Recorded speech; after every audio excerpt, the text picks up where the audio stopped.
वचन से सुख उपजत चहु और वशीकरण ये मंत्र है, त्यजिए वचन कठोर। साथियों, जैसा कि आप सभी को मालूम है, आज का कार्यक्रम है बच्चों को दे उत्तम संस्कार, हमारे जीवन में आए खुशियों की बहार, खुशहाल रहे हमारा परिवार। हमने अपने बच्चों को, लोगों बड़ों को प्रणाम करना, नमस्ते करना, सुबह समय पर जागना, ये 2-3-4 बातें जब उनको शुरू से बचपन में उनके दिमाग में बिठा दी तो क्या होगा, उनका आगे का जीवन खुशियों से भर जाएगा। हमारे घरों में, गमले में, पार्क में हम कुछ पौधे लगाते हैं, उनको देखते हैं। कई बार जब तेज आंधी या तूफान या हवा आती है तो क्या होता है, वो पौधे हवा के कारण गिर जाते हैं या टेढ़े हो जाते हैं। लेकिन वो पौधे जो पहाड़ों में, जिन्होंने कैसे बीज अपना अंदर डाला पहाड़ के अंदर, उसके अंदर से प्रस्फुटित होकर बाहर निकले, कितना भी आंधी तूफान आए वो पौधे कभी भी गिरते नहीं, टूटते नहीं, खराब नहीं होते।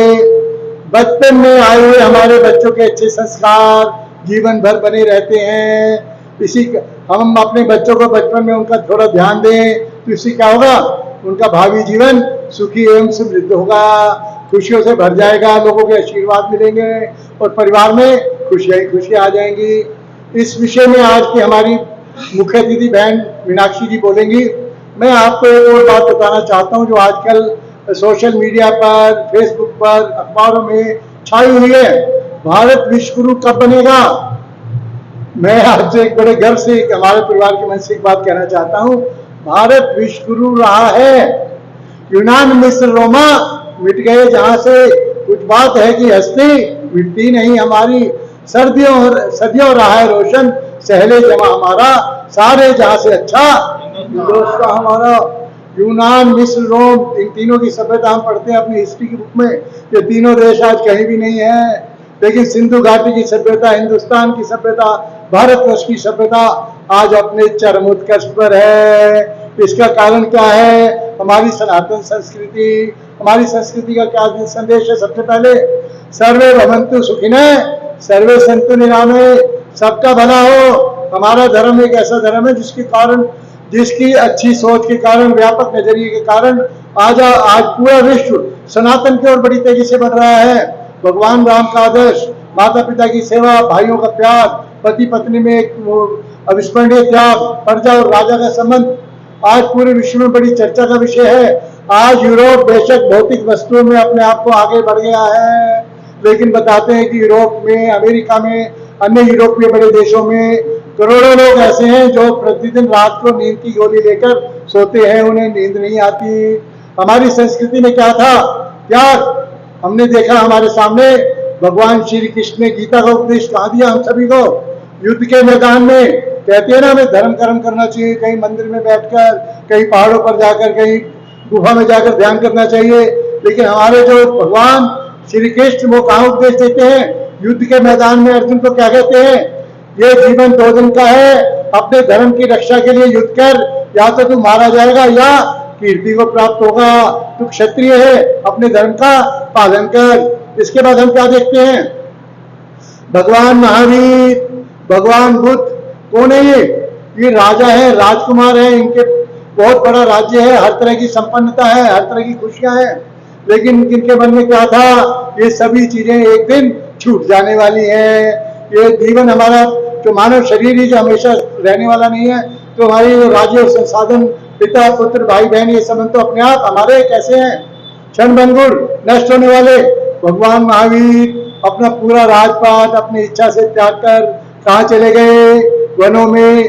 क्या कहलाए वो? जब उन्होंने अपने मन को, इंद्रियों को जीत लिया। महावीर, जिससे बड़ा वीर कोई दुनिया में होता नहीं। महात्मा बुद्ध, बड़े सुंदर उनका स्वरूप, उनकी सुंदर पत्नी, बेटा। उसके बाद उन्होंने क्या कहा? उनके मन में केवल एक वृद्ध, एक बीमार और एक मृतक को देखकर विचार आया, अरे मैंने भी बूढ़ा होना है, अरे मैंने भी मरना है, अरे फिर जीवन का उद्देश्य क्या है?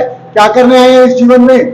वो जंगल में पहुंच के 12 वर्ष तक कठोर तपस्या की और उन्होंने जान लिया कि जो कुछ भी है वो मेरे अंदर है, बाहर कुछ भी नहीं है। तो मेरे अंदर परमात्मा का अंश हमेशा मेरे साथ अब भी है और आगे भी रहेगा।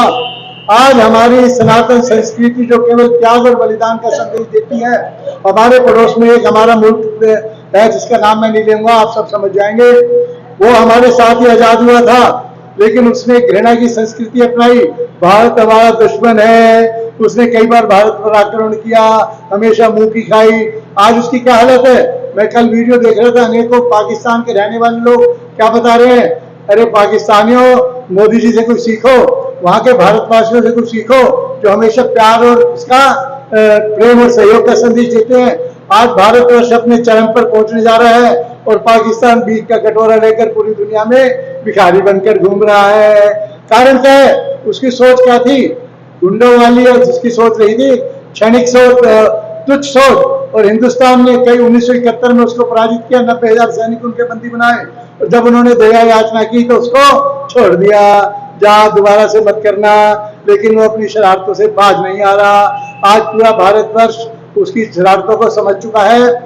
वर्तमान में हमारे 140 करोड़ भारतवासी, 140 करोड़ देशवासी यदि संकल्प करके अपना एक कदम बढ़ाएं तो 140 करोड़ कदम हमारा देश आगे बढ़ सकता है। मैं इस वीडियो के माध्यम से आप सभी को ये बताना चाहता हूं, एक वर्ष में हमारा भारतवर्ष विश्व गुरु बन सकता है यदि हम सभी देशवासी जाति पाति के और अन्य सभी भेदभावों को भुलाकर एक भारतवासी, एक हिंदुस्तानी होने का संकल्प ले और फिर से वही हमारा महात्मा बुद्ध, भगवान महावीर, बाबा नानक का संदेश दे कि हमारा सब कुछ लोगों के लिए है, हमने किसी पर अधिकार नहीं करना, वरना सहयोग करते हुए पूरी दुनिया को अपना ही बनाना है। हमारा परिवार का भी क्या संदेश है? ना केवल भिवाड़ी बल्कि पूरा हरियाणा, पूरा देश, पूरा संसार हमारा परिवार है। हमारा परिवार के सभी लोग स्वस्थ रहें, आगे बढ़े, तेजस्वी बने, ये हमारी प्रभु के चरणों में कामना है।